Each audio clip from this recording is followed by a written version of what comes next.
Ayan guys, dito sa may Tapa Binyo, corner Calao Binyo, kung saan ay malalim na naman ulit ang tubig dito.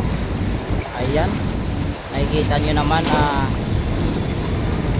kung gaano kalalim yung tubig. Halos kalahati ng gulong ng bus, nakikita nyo. Ayan o.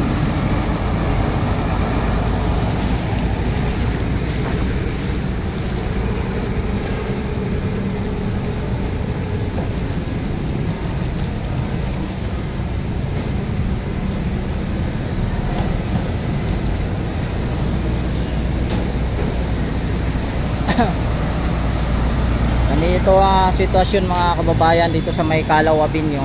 Ayan, nakikita niyo yan. Grabe, lalim na tubig.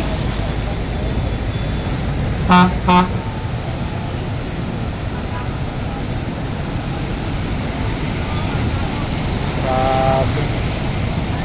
Kuya, tayo ka nga doon sa malalim. Tatawa ba tayo? Ayun o. Huwag na tayo yung may tatawid o. Ganun na kalalim. Ayaw nga tubig.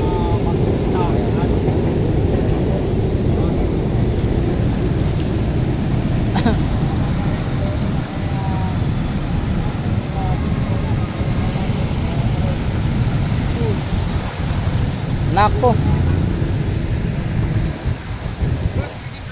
Oh, wala, no choice na kayo. Dito na lang kayo talaga sa taas. Kasi pag sa baba kayo, sobrang lalim yan. Dito na lang kayo sa sidewalk. Dandahan na lang kayo boss, dandahan.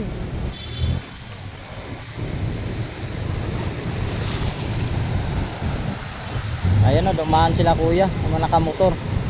Sabihan ko na wag na silang pumagitna o dyan sa may Calao o dito na sa may sidewalk na side. Kasi pag dyan sila sa pumagitna, nako, sobrang lalim dyan.